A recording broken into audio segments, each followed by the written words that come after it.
Chelsea won, Crystal Palace won, Chelsea frustrated at Stamford Bridge, and I believe today with that draw it's the first time the two clubs have drawn a game since 1995, and our long winning streak in the Premier League against Palace has now come to an end. It is the classic football cliche that probably shouldn't be used anymore, but I think is so apt when I think about this game. It really was a game of two halves. Take a shot for the first cliche of this review. In a sense that I think Chelsea did a lot of good things in the first half. I felt that it was arguably one of our best halves under Enzo Maresca, at least in terms of, I think, what Enzo Maresca wants Chelsea to be in terms of a very controlling team, doesn't give up many opportunities, and are able to get into those wide positions and make things happen and open up teams and suffocate them, force them into their own errors. I think all of that made the first half actually quite encouraging in the sense that Chelsea, it was kind of a combination for me of, yes, us controlling the ball pretty smartly, but then also I thought in relation to the goal, us actually hitting on transition again very effectively. We have such good and effective speed with some of our attackers, especially down that right-hand side, and it's good to see that the right-hand side that was clicking for Pochettino is clicking for Maresca already. So that in itself is a positive. Of course, I think the left-hand side is still a big question mark, and maybe the introduction of Jadon Sancho will answer that question following the international break. But, you go into half-time, Nicolas Jackson scores, it's a really good vibe. But then, of course, the second half with Eze's really good finish, but changes the tone, changes the complexion. It goes out of Chelsea's control. And, again, I'm left scratching my head over some decisions. I'm scratching my head over the midfield. I'm scratching my head over Chelsea's really clear deficiencies given a couple of days after the transfer window that maybe in some cases could have been addressed, or maybe in the transfer window we caused problems within our squad. Now, I already was accused before this game in the comments of being too negative. Even though I was talking about us winning this game, us having a good record against Crystal Palace, and if we won 6 points out of 9, you're going to be happy about that. For 45, 50 minutes, I was happy with this game. And then I wasn't, because Chelsea conceded and Chelsea no longer looked like a coherent football team. Now, I'll say this right now, 2 minutes into the review. If people just want endless positivity and never any questions about anything that goes on at Chelsea, maybe this is self-defeating, but I advise people to not listen to my show anymore. Because if you just want blind propaganda and you don't want anyone to kind of scrutinize the game, and you truly think that we shouldn't be assessing any of these games until October, November time, then find somewhere else to hear about Chelsea, because I'm probably going to disappoint you very quickly in this review. If you want to have honest conversations, and that doesn't mean you have to agree with everything I say, that doesn't mean I have to agree with everything everyone who watches my show says. I'm not forcing anyone to have the same point of view as me, but if you want to actually talk seriously and objectively and actually look at the facts and actually try and break down things that hopefully can be improved, then that is the conversations we have about Chelsea on this show. So I'm just laying that out here, and I may have to say it again because I'm quite bemused the way people seemingly cannot handle the idea that Chelsea fans who've seen their club spend billions of pounds and be told consistently that the previous ownership wasn't that good, despite creating one of the most successful English football clubs we've ever seen, or at least an era of successful English football clubs, can't handle just criticism when our team doesn't perform that well like every other football fan does. We've always been doing this. I've been doing this on the show when Abramovich was the owner. I'll be doing this on the show when Clearlake's the owner. I'll be doing this on this show whoever is the owner in 20 years. That's just the nature of the beast, unfortunately. So I thought the starting 11 was the one I predicted. I've got 2 right so far this season, so maybe that's more than recent years. And I thought it was pretty obvious, given the lack of midfield options. We'll get back to that, and the fact that I don't think many of the Servette team really impressed over 2 legs. So for me, I kind of expected that Neto would get his first Premier League start, and we'd have Palmer, Enzo and Caicedo effectively as a midfield trio. Madueke obviously was going to keep playing, and Gusto, Fofana, Colwell, Cucurella, Sanchez, usual suspects, and of course Jackson starting as well.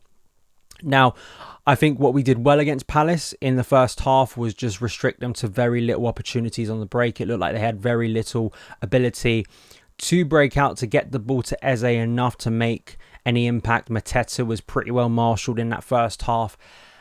But, I was a little bit concerned that maybe It was a little bit scrappy, a little bit poor, but Chelsea quickly got into gear. And I think a lot of it, of course, came down that right-hand side. Chelsea very effectively finding space, opening up room and causing, especially Will Hughes, who, of course, should have been sent off in the second half by a second yellow. Of course, there's no getting around that. And that could have, of course, very much defined the game when it was still at 1-0 and Chelsea was still in the ascendancy. He had a torrid time against Noni Madueke. I mean, the way Madueke spun him and the way that was in the build-up for the first goal was quite devastating for Will Hughes. And they lacked a real speed and mobility in midfield. You know, Chelsea's midfielders, I think we saw in the second half, have some real concerns about them, which we'll get to. But because Palace didn't really have that in the first half to compete or exploit it, Chelsea were very easily able to control the ball, to knock it around, and also to isolate the fullbacks or the wing-backs in this case, because Palace were playing a 5-back system, to be able to get in behind. And that first goal was really well orchestrated, really intense, great counter-attack, really good decision-making all around. Madueke to Palmer. Palmer puts it across the box. Maybe the keeper should get there, but of course Nicolas Jackson is there with his nice celebration to roll it in for his second goal in 2 Premier League games. And, you know, you're sort of thinking then, you know, Chelsea, just keep your foot on the gas. And I felt we did that for the most of the first half. I thought the way we were getting out wide on the left and right was really encouraging. The intensity to our passing was a lot better. So you're kind of walking into the half-time break and looking at the second half and thinking, you know, if the same thing plays out, if Chelsea keep on doing those things, hopefully a second goal will be coming and it will be hard for Palace to get back into this game. Now, the goal from Eze post the interval is a good finish. I think Chelsea should be closing him down because he has that ability on his right foot. He has shot from distance before. So it's not like you can just give Eze that room and go, well, he will never score that again, because we know the quality of Eze. He is their star player. But still, it's a well-crafted finish. It off the post in the goal. I mean, you can't really have a go at Sanchez there. That's just a perfectly crafted finish from Eze. I think the problem for me was not only the set piece or the defending before it, where suddenly Chelsea looked a little bit wayward, and it's kind of that classic thing I've seen from Chelsea for quite a while now, and I'm not talking about Maresca, I'm talking, you know, Pochettino, Potter, it may be even before them, when, especially at Stamford Bridge, it sometimes feels like it doesn't take a lot for an opposing team to find our weaknesses and to exploit us and to gain momentum. And it felt like once that goal went in, the tide, the control, the momentum, whatever you want to call it, completely turned. And suddenly Chelsea looked like they didn't have an idea of how to respond. Any of those nice rotations and build up and the way we were getting down the right flank completely evaporated. Suddenly Palace had a new energy about them. I do think a sub from Glasner made a huge difference. And of course, if you're really infuriated by the officiating in this game, which I don't blame you, that directly comes from Will Hughes not being sent off, shown a second yellow for a foul, pulling back Cole Palmer, it should be.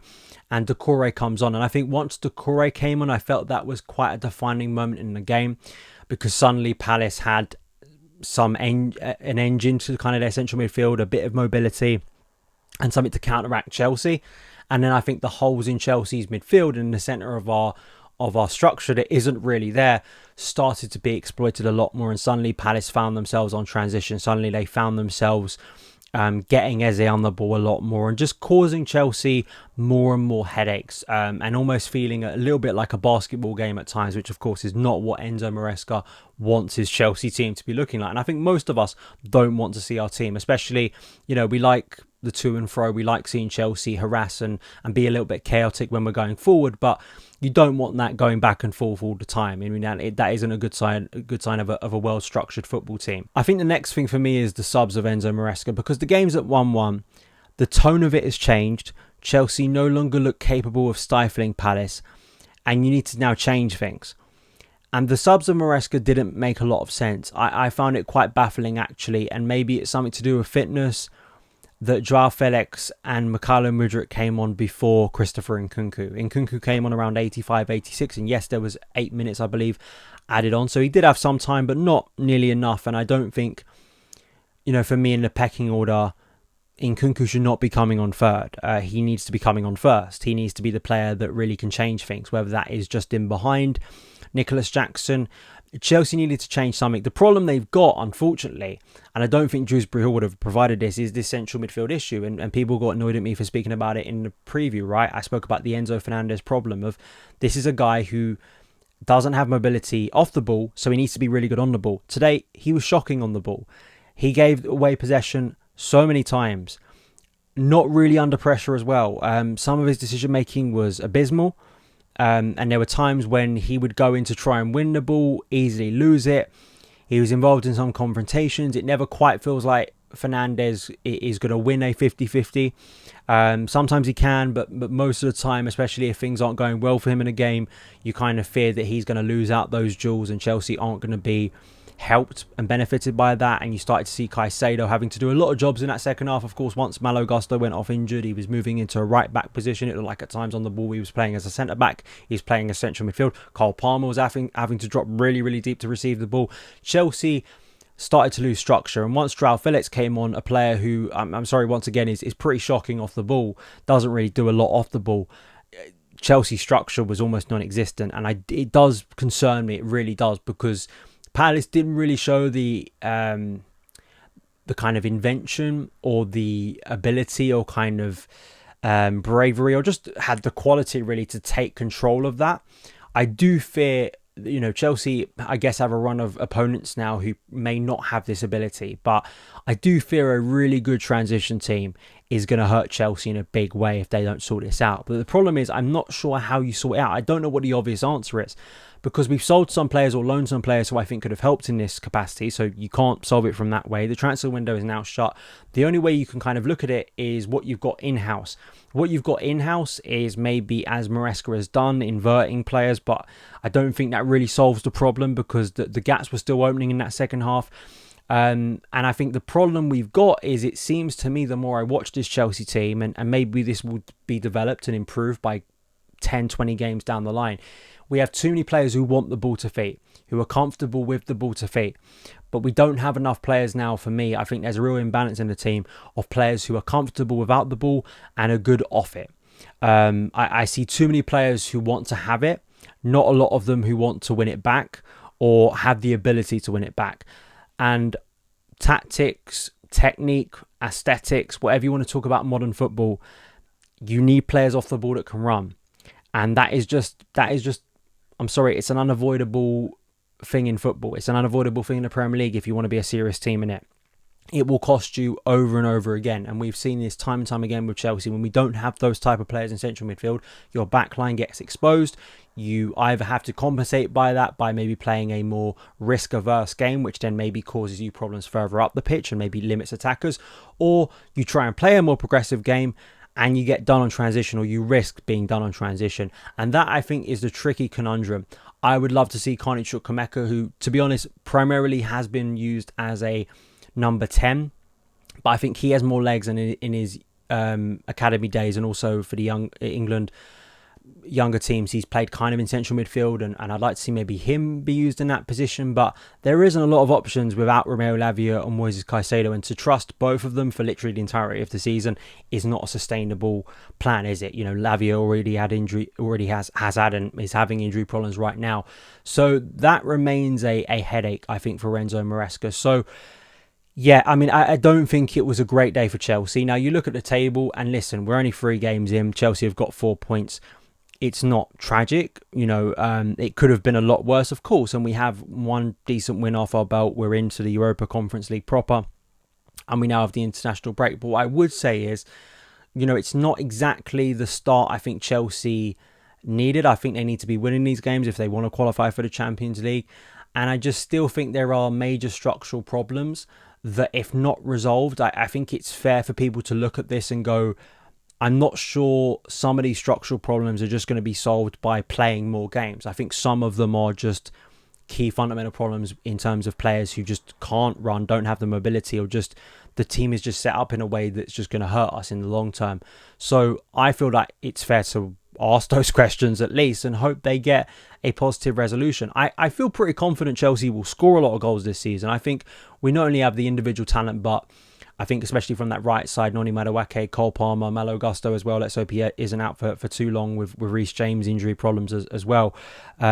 I think there is enough quality there in Jackson too, although Jackson, of course, should have scored more than one today. He should have especially scored that one-on-one late on to really be a killer. Those are the chances Jackson needs to start scoring to take him up to the next level. I think he's going to be a reliable goal scorer for Chelsea, but not that killer that I think everyone feels like Chelsea need. But those are my thoughts today. Please let me know yours in the comments below, and I will see you again very soon. All the best.